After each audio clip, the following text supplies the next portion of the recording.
ദയവ് ചെയ്ത് നിങ്ങൾ ആദ്യം കാണുന്ന ഒരു കാര്യങ്ങളും വിശ്വസിക്കരുത്. അങ്ങനെ വിശ്വസിച്ച് കഴിഞ്ഞാൽ അവർ നിങ്ങളെ മണ്ടന്മാരാക്കി എന്ന് വിചാരിച്ചാൽ മതി. ജന്തർ മന്ദറിലെ പ്രൊട്ടസ്റ്റും പിള്ളേർക്ക് അടി കിട്ടുന്നതും ലാത്തി ചാർജും എല്ലാം ഇപ്പം എല്ലാവരും ചർച്ച ചെയ്യുന്ന കാര്യമാണ്. പക്ഷേ അതിനേക്കാൾ ഇമ്പോർട്ടൻ്റ് ആയിട്ടുള്ള വേറൊരു നമ്മൾ പേടിക്കേണ്ട ഒരു കാര്യം കൂടെ അപ്പുറത്ത് നടക്കുന്നുണ്ട്. അത് നമ്മൾ ഒരിക്കലും അറിയാതെ പോകരുത്. അതെന്താണെന്ന് വെച്ച് കഴിഞ്ഞാൽ the amount of fake news. നിങ്ങൾ കാണുന്നത് എല്ലാം മിസ്ഇൻഫോർമേഷനാണ്. ഞാൻ ചുമ്മാ പറയുന്നല്ല. ഈ വീഡിയോൻ്റെ ബാക്കി ഞാൻ എല്ലാം പറഞ്ഞുതരാം. കുറേ ലിസ്റ്റ് ഉണ്ട്. അതിലൊരു മേജർ സാധനങ്ങൾ ഞാൻ പറഞ്ഞുതരാം.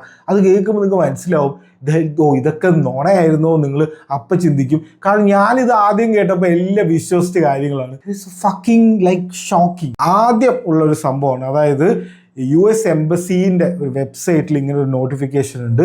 ജൂലൈ 20-ാം തീയതി ഒരു വലിയൊരു പ്രൊട്ടസ്റ്റ് നടക്കുന്നത് ഡൽഹിയിൽ, നിങ്ങളെല്ലാവരും സൂക്ഷിക്കണം എന്ന് പറഞ്ഞിട്ടുള്ള ജൂലൈ 17-ാം തീയതി അവരിട്ടൊരു നോട്ടിഫിക്കേഷനാണ്. അപ്പോൾ ഇതെങ്ങനെ ഇട്ട് CAAക്കാർക്ക് ഇത് നേരത്തെ അറിയായിരുന്നോ എന്ന് പറഞ്ഞിട്ടുള്ള ഒരു ലോഡ് വീഡിയോസ് നിങ്ങൾക്ക് കാണാൻ പറ്റും. ഇതെന്താ സംഭവിച്ചതിന് വേറെ ഒന്നുമില്ല.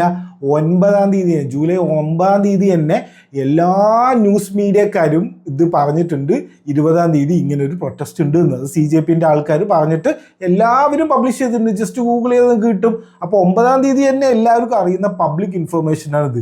ഇത് ഈ എംബസിക്കാരുടെ ഒരു സംഭവം, കോമൺ സംഭവമാണ്. അതിപ്പോൾ ഇപ്പോൾ ഇറാനിൽ യുദ്ധം നടക്കുന്നുണ്ടെങ്കിൽ ഇന്ത്യൻ എംബസി ഇറാനിലുള്ള ഇന്ത്യക്കാർക്ക് ഒരു നോട്ടിഫിക്കേഷൻ ഇടും, യുദ്ധം ഇങ്ങനെ ദിവസം ഉണ്ട്, എല്ലാവരും സൂക്ഷിക്കണം എന്ന് പറഞ്ഞിട്ട് ഒരു സംഭവം ഇടും. അത്രേ ഉള്ളൂ. ഇത് വേറെ ഒന്നുമല്ല. പിന്നെ അടുത്തത് ഒരു ഹൈഡ്രജൻ ട്രെയിനിനെ കുറേ പേര് കല്ലെറിയുന്നത്. അപ്പോൾ CJP പ്രവർത്തകർ കല്ലെറിയുന്നു, പൊതുമുതൽ നശിപ്പിക്കുന്നു എന്ന് പറഞ്ഞിട്ട് ഭയങ്കര ഒരുപാട് പേര് അതും പോസ്റ്റ് ചെയ്യുന്നുണ്ട്. എന്താ സംഭവം?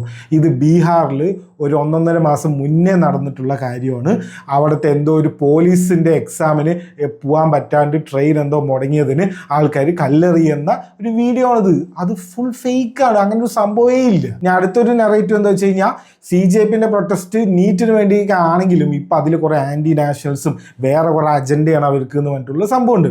അപ്പോൾ അതിലൊരു മെയിൻ സംഭവം വന്നാൽ ഒരു കുട്ടി ഒരു പാലസ്തീൻ്റെ ഫ്ലാഗ് പിടിച്ച് പോകുമ്പോൾ പോലീസുകാർ പിടിച്ച് വലിക്കുന്നത്. അപ്പോൾ കണ്ട പാലസ്തീൻ്റെ ഇതൊക്കെ എന്തിനാണ് ഇവിടെ നീറ്റിൻ്റെ ഇത് എന്ന് പറയുന്നത്, അതാണെന്ന് പറഞ്ഞിട്ട് ഒരു സംഭവമുണ്ട്. അപ്പോൾ എന്താണ് ഇതിൻ്റെ സത്യാവസ്ഥ? 2023 നടന്ന ഒരു പ്രൊട്ടസ്റ്റിൻ്റെ വീഡിയോ ആണ്. അതിനെയാണ് ഇപ്പം നടന്നു എന്ന് പറഞ്ഞിട്ട് കാണിക്കുന്നത്. ഇത് എല്ലാ സൈഡിലും ഉണ്ട്.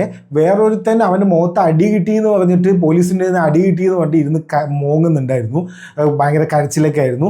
അവൻ്റെ സത്യാവസ്ഥ എന്താ വെച്ച് കഴിഞ്ഞാൽ അവൻ പോലീസിൻ്റെ അടുത്ത് പോയി പെപ്പർ സ്പ്രേ അടിച്ചിട്ടാണ് ഈ അടി മുഴുവൻ കിട്ടിയിരിക്കുന്നത്. അവന് പിന്നെ അടി കിട്ടാണ്ടിരിക്കും. പോലീസിനെ പെപ്പർ സ്പ്രേ അടിച്ച് അവർ പിന്നെ നോക്കിയിരിക്കും. അപ്പം അങ്ങനെയും കുറേ ഫേക്ക് ന്യൂസുകൾ ആ സൈഡിൽ നിന്നും വരുന്നുണ്ട്.